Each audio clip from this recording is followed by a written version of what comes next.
En France, c'est un enfant qui disparaît toutes les 10 minutes. En 2019, 51 000 enfants ont disparu en France.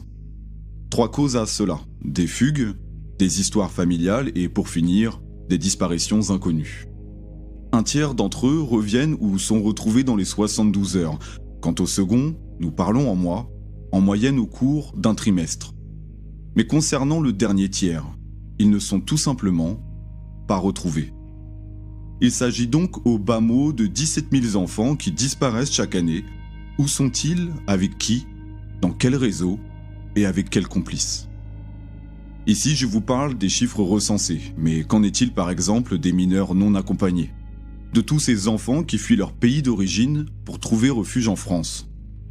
Ils sont en moyenne 40 000 par an, alors que seulement 40% d'entre eux seront reconnus mineurs par les institutions, qui abandonnent l'autre partie à la merci des réseaux.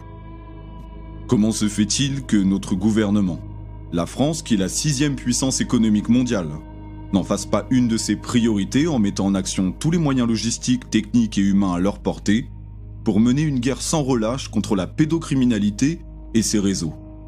Nous avons une partie de la réponse, mais continuons dans les chiffres pour mieux comprendre la situation.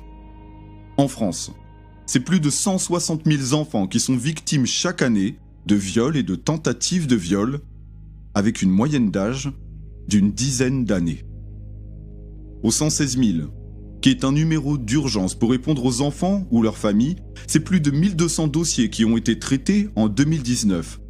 Et ils ont vu notamment le nombre d'enfants disparus augmenter de 6,35% en 2008.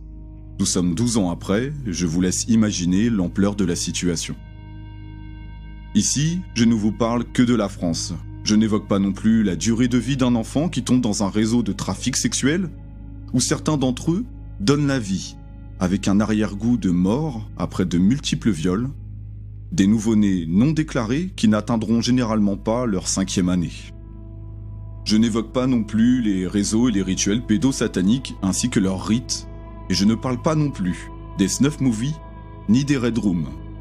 Des univers obscurs qui se retrouvent sur la toile, celle qui est visible et celle qui ne l'est pas, notamment sur le dark web, où 80% de son trafic est axé sur une utilisation pédocriminelle. Mais nous pouvons tout de même parler de la France, de ces réseaux et des affaires qui ont marqué l'histoire, mais dont les médias ne vous parleront pas ou que très peu, car cela peut impliquer des hauts fonctionnaires d'État, des PDG, des juges, des magistrats ou encore des hommes et des femmes politiques, tout comme des personnalités.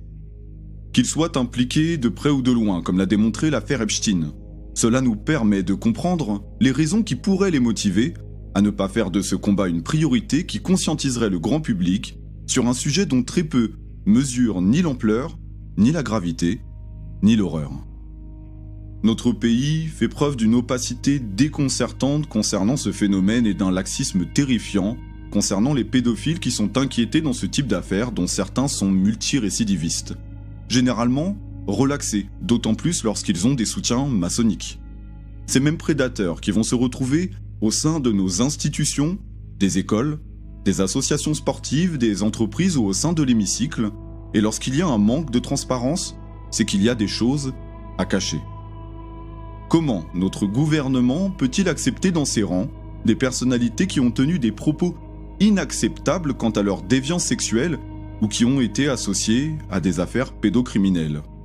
Quel message font-ils passer à toutes les victimes et à tous les parents qu'ils abandonnent et qui vivent dans l'angoisse, la peur et le désarroi, dans une situation où l'absence de réponse laisse place à l'imagination, au doute et à la douleur? Que cachent-ils? De quoi ont-ils si peur? Et pendant combien de temps garderont-ils encore le silence en facilitant les agissements de ces criminels par un manque d'implication et de peine? Nous souhaitons des réponses et leur silence ne fait qu'accroître la suspicion et a raison. La seconde partie sera consacrée à une série d'extraits et d'archives ciblées qui mettront en lumière un dysfonctionnement, une absence d'engagement concernant la pédocriminalité qui sévit en France. Et pour reprendre les propos de maître Marie Grimaud, la France est l'Eldorado des pédophiles. Il y a une raison à cela, et nous comptons bien en connaître les raisons. N'oublions pas que 5 minutes après avoir visionné ce contenu, Un enfant disparaîtra, en espérant qu'il ne s'agisse pas du vôtre et qu'il ne tombe pas entre les mains de ces monstres et de ces réseaux.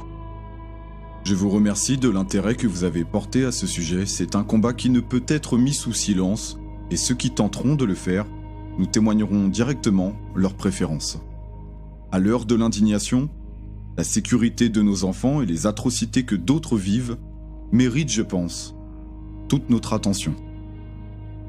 Paix sur vous, restons conscients.